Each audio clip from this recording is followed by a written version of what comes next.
Tarde bastante calurosa. Los tapones en la República Dominicana están a flor de piel. Centroamericano y del Caribe. Como es propicio. Bueno, de entrada, agradecer en primer lugar a nuestra invitada de hoy por el sacrificio inminente que hizo para ser parte hoy de esta conversación. Recordarle a nuestros oyentes que, como bien dijo Marta al inicio de nuestro espacio, estamos conversando sobre malaria y quién mejor que una pediatra infectóloga y presidenta de la Sociedad Dominicana de Infectología, la doctora Rosa Abreu. Buenas tardes, doctora. Bienvenida a nuestro espacio. Muchas gracias. Buenas tardes. Es un placer para mí estar por aquí con ustedes. El placer es nuestro, de verdad realmente. Que sí. Sobre todo con temas de concienciación, como le indiqué cuando le propusimos esta oportunidad de abordar este tema, que para nadie es un secreto que está haciendo mucho de qué hablar en la República Dominicana y sobre todo en la región sur de nuestro país.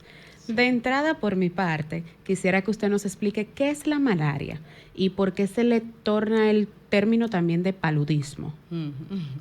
Sí, pues la malaria es una enfermedad muy antigua. Realmente es una enfermedad febril. Es causada por un parásito o protozoo y lo transmite un mosquito, que es el mosquito anófeles. Se le llama paludismo también, o sea, son sinónimos. El término viene de pantano, o sea, significa palus de pantano. Es un término latín porque el mosquito que lo transmite vive en terrenos húmedos. Entonces, donde quiera que hay algún acúmulo de agua, pues es posible que el mosquito ahí se reproduzca. Entonces, por eso las zonas húmedas, anteriormente se asociaba mucho a las zonas cañeras, donde habían ingenios, pero también todo lo que es agricultura, pues puede asociarse a la transmisión de la enfermedad. Doctora, los síntomas de la malaria, ¿cómo se presentan? Si hay algún protocolo luego que se detecta esos síntomas al enfermo. Sí, por supuesto. La manifestación principal suele ser la fiebre, lo que más llama la atención es una enfermedad febril. Y la fiebre suele ser alta, pero también causar escalofríos. Eso es un dato, cuando nos hablan de fiebre con escalofríos, generalmente uno es de las enfermedades que hay que descartar. Pero además de la fiebre con escalofríos, pues tenemos manifestaciones generales, por ejemplo, dolor de cabeza, que la gente se queja mucho, de que se siente débil, cansado, el dolor en las articulaciones, en los huesos puede ocurrir. Y además de esto, hay algunos datos que son característicos. Por ejemplo, el color amarillento de la piel, que es ictericia. Eso puede estar presente y significar que el paciente está presentando hemólisis, o sea, rotura de los glóbulos rojos por la multiplicación del parásito en su organismo. En el caso de los casos que se han presentado, vi que en San Juan hubo 20 nuevos casos. Y podría decir, ok, San Juan, porque es una zona productiva, hay sembradíos, pero en el caso de Azua, que son las dos provincias de la República Dominicana, y Azua es un pueblo seco, y usted habla de pantano, de agua, le hace que, incluso yo puse entre paréntesis que el mosquito anófeles es primo hermano del dengue. Exacto. Son familia todos, aunque no son los mismos géneros, pero sí. La humedad y el hecho de que exista agua acumulada de cualquier origen puede favorecer el crecimiento de los mosquitos, la reproducción, pero hay mosquitos de agua limpia, mosquitos de agua sucia. Por ejemplo, el del dengue le gusta el agua acumulada, pero agua limpia, no de charcos o de pantanos. Entonces, históricamente, sí, siempre fue así, o sea, la malaria se presentaba en zonas rurales, asociadas a estas situaciones que hemos mencionado de humedad y de agua pantanosa, agricultura. Sin embargo, el hecho de que exista migración, o sea, la gente viaja por trabajo, por alguna necesidad. Entonces, ¿cuál es el ciclo de la enfermedad? Por ejemplo, hay una persona afectada de malaria, significa que tiene el parásito en su organismo. Si esa persona se traslada a algún otro sitio y no ha sido manejada o no manejada adecuadamente o ni siquiera sabía que tenía malaria y existe el mosquito vector, pues pica a esa persona y ya, ahí vuelve a establecerse otro foco de enfermedad. Entonces, la migración humana es un factor muy importante para la transmisión. Doctora, ¿qué órganos afecta directamente la malaria? Bueno, la malaria puede presentarse de una forma relativamente leve, sin complicaciones, pero puede existir una malaria grave, de hecho así se clasifica.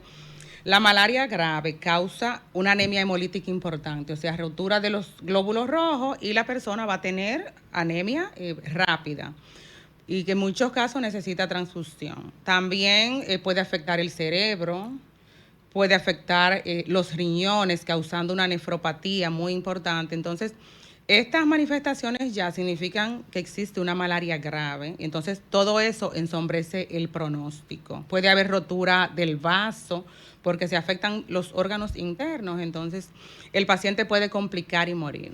Los países donde se desarrolla más este tipo de enfermedad, ¿cuáles son? Sí, porque entendí que, o vi que no, hay países, un ejemplo, Europa, que no son... Sí, no son propensos a que una persona tenga, a menos de que hay un inmigrante que llegue con la malaria. Así es, los casos importados, pues pueden presentar en cualquier lugar los importados, pero la enfermedad es común en países del África, algunos de Asia, y en América, pues nosotros estamos ahí en ese grupito, pero hay en Honduras, Venezuela, Ecuador, Brasil. Entonces, sí, en América todavía existe.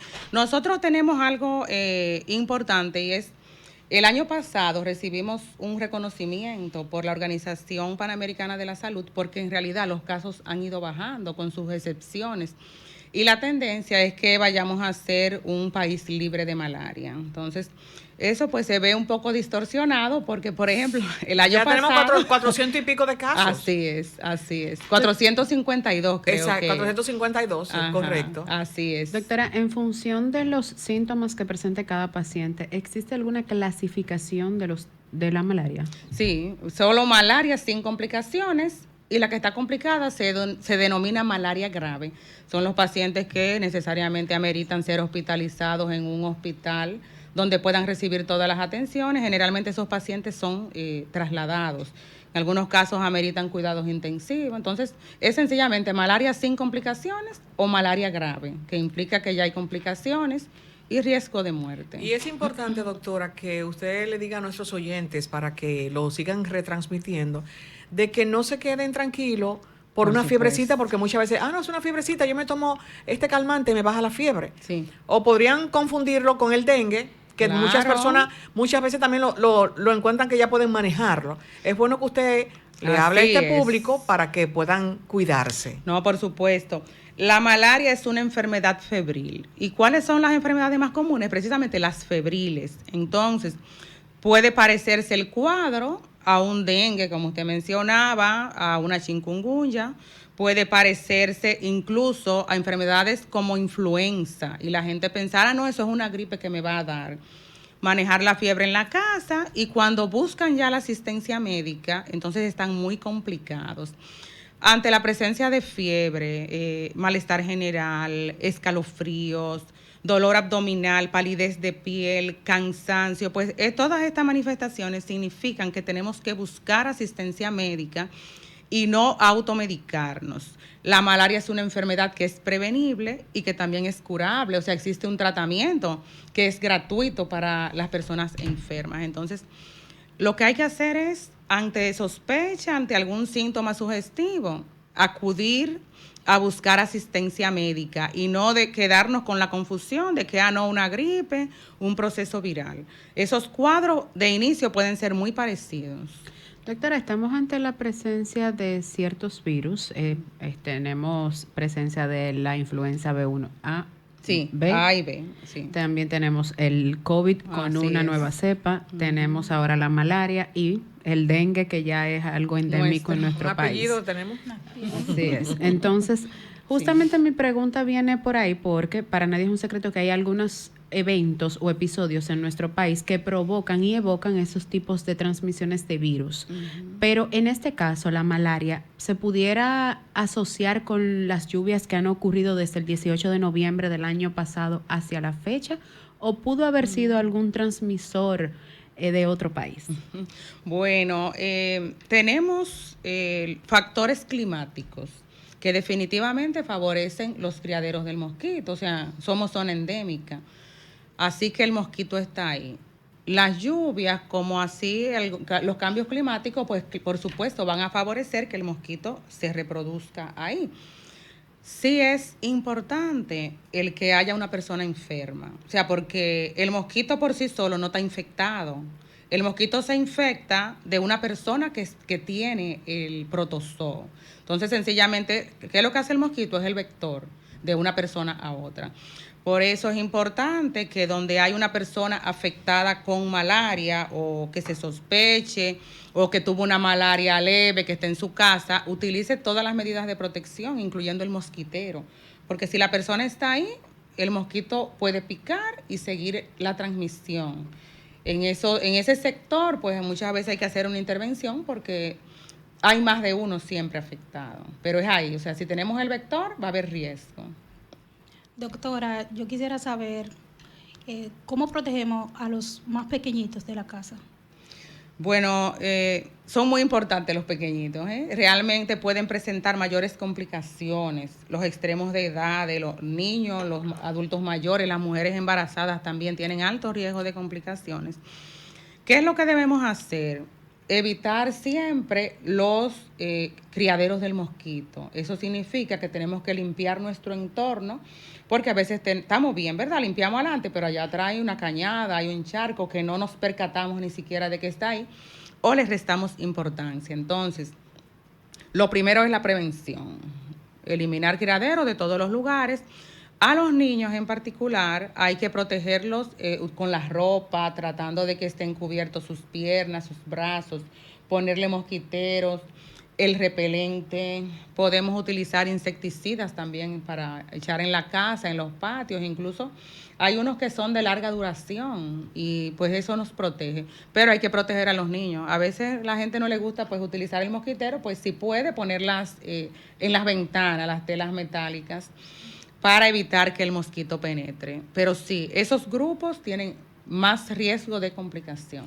Nosotros también hemos visto, doctora, usted como infectóloga, y es bueno también abordar, aparte de la malaria, otra enfermedad que está también azotando, que es la leptospirosis. Uh-huh. Y nosotros, aunque no se le está dando muchísima prensa, pero sí sabemos que el país y muchísimos lugares del distrito y Santo Domingo, el Gran Santo Domingo y todos los Santo Domingo que se han creado, hay mucha basura.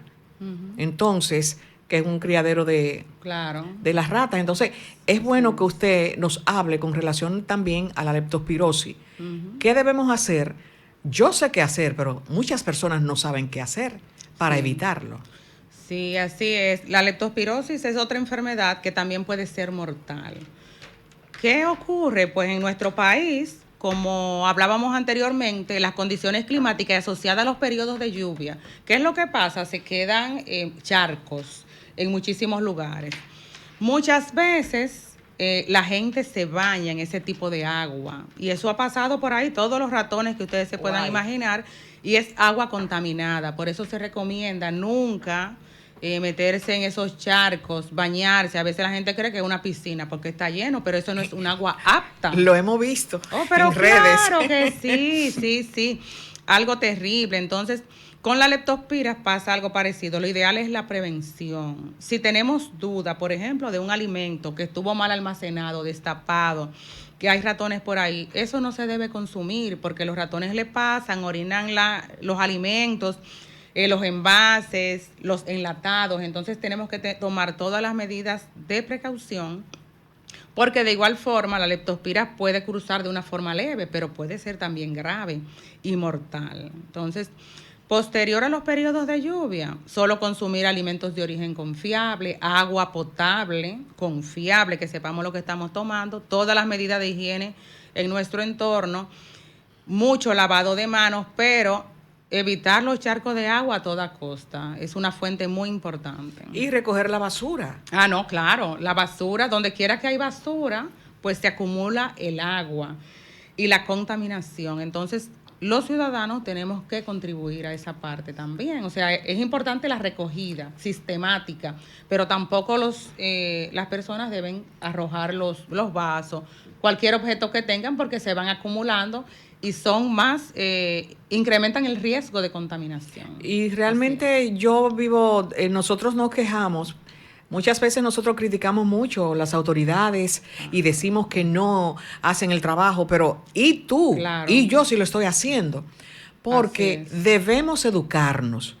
¿A qué hora? ¿En qué momento? Debe haber un programa, yo no sé cómo se puede hacer, para que nosotros como ciudadanos pongamos la basura donde va y que hayan días. Sí. Y que usted tampoco coja la esquina de su vecino para ponerle su funda, porque hay de todo. Claro que sí.